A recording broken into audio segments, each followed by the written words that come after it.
مولانا روم نے ایک بڑی ہی پیاری بات ذکر کی ہے سمجھانے کے لیے. آپ فرماتے ہیں کہ ایک شخص کو کسی جگہ سے ایک قیمتی موتی ملا، وہ اسے لے کے صرافہ بازار گیا، جا کے سونار کو کہتا ہے یہ میں بیچنا چاہتا ہوں. تو سونار نے کہا کہ پوری مارکیٹ بھی اس کی قیمت نہیں دے سکتی، پورا صرافہ بازار بھی اس کے بدلے میں دے دیں تو اس کی قیمت نہیں ہے، اتنا قیمتی پتھر، اتنا قیمتی ہے. صحیح. اس نے کہا یہ جو تمہیں موتی ملا ہے اسے تم بادشاہ کے پاس لے جاؤ، شاید کہ بادشاہ اس کی قیمت دے دے، اتنا قیمتی ہے. وہ شخص وہ موتی لے کے بادشاہ کے پاس جاتا ہے. بادشاہ وزیر کو کہتا ہے چیک کرو. وزیر کہتا ہے بادشاہ سلامت، آپ کا تخت و تاج سب بک جائے گا پھر بھی اس موتی کی قیمت ادا نہیں ہو سکتی. اب بادشاہ نے ٹھان لی کہ مجھے تو یہ موتی چاہیے.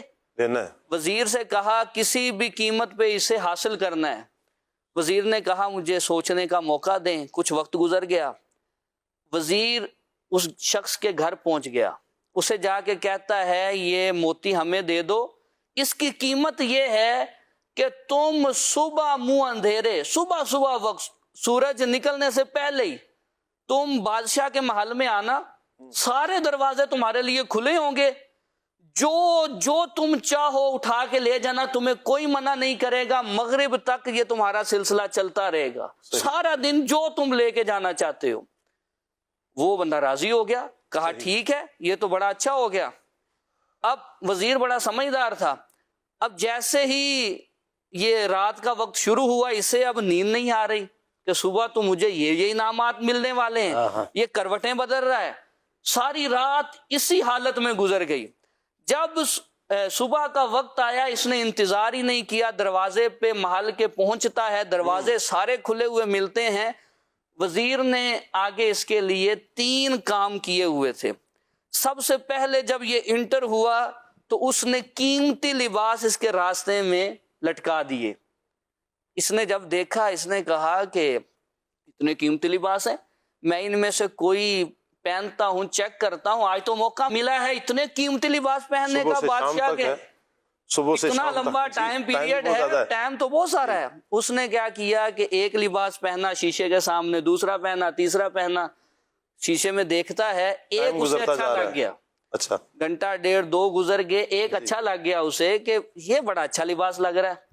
وہ پہنا اور آگے بڑھا تو اس نے دسترخوان سجایا ہوا ہے وزیر نے بادشاہ کے محل میں، اور قیمتی انواع و اقسام کے کھانے پڑے ہیں جو اس نے کبھی تصور میں سوچا بھی نہیں ہوگا کہ یہ کھانے مجھے میسر آئیں گے. اب رات بھر کا بندہ جاگا ہوا ہو اور سویا بھی نہیں، کھانا سامنے آ رہا ہے اور قسم کے کھانے مل رہے ہیں.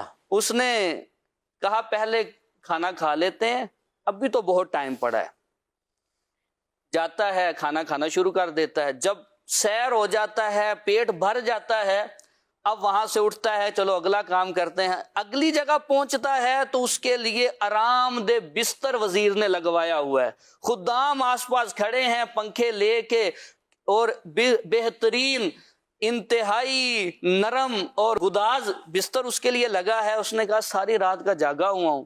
اب بندے نے کھانا کھایا ہوا ہو، لباس اچھا ہو، ساری رات کا جاگا ہو تو پھر کام تو یہی. اس نے کہا کہ تھوڑی دیر اگر میں آرام کر لوں، ٹائم ابھی بڑا ہے تو پھر اگلا کام کریں گے. بستر پہ سویا، خادموں نے پنکھا جلنا شروع کیا، ہوا دے رہے ہیں، اور اس کی آنکھ لگ گئی. آنکھ لگی تو اب اسے محسوس ہوا کہ کوئی مجھے حرکت دے رہا ہے، جگا رہا ہے. جب اس کی آنکھ کھلی تو اس نے کہا اٹھو ٹائم پورا ہو گیا ہے، چلو. اب یہ کبھی کچھ اٹھا رہا ہے کبھی کچھ اٹھا رہا ہے. اس نے کہا نہ بھائی، تمہیں جو ٹائم دیا گیا تھا پورا ہو گیا، اب یہاں سے نکلو. مولانا روم نتیجہ یہاں اخذ کرتے ہیں، فرمایا کہ وہ بندہ اگر سمجھ جاتا کہ میں سارا دن ہے، میں پہلے اپنا کام کر لوں، جو میرا گول سیٹ میں نے کیا ہے اس پہ فوکس رکھوں اور سارا کچھ باہر لے جاؤں، جو مناسب لباس ہے پہن لوں، جو ضرورت کا کھانا کھا لوں، تھوڑا سا آرام کر کے بیٹھ کے آرام کر لوں، اور اپنا جو فوکس ہے، جو مقصد ہے، اسے اپنا نظر انداز نہ کروں، تو وہ کامیاب ہو سکتا تھا. آپ فرماتے ہیں یہ جو قیمتی موتی ہے نا، یہ ہماری زندگی ہے. یہ قیمتی موتی ہمیں ملا ہے. اگر ہم کھانے پینے سونے میں اور لباس وغیرہ ضروریات میں ہی اپنی توجہ رکھیں گے اور یہ لمحات گزرتے چلے جائیں گے تو پھر ہمارے ہاتھ اس موتی والے شخص کی طرح کچھ بھی نہیں آئے گا. آخری وقت میں ہم تمنا کریں گے کاش ایک بار سبحان اللہ کہنے کا موقع مل جائے, اللہ اکبر. کاش کلمہ استغفار زبان سے نکلنے کا موقع مل جائے. پھر یہ وقت انسان کو میسر نہیں آئے گا. یہ جو قیمتی لمحات ہیں انہی کو استعمال کر کے وہ سچی توبہ کر سکتا ہے.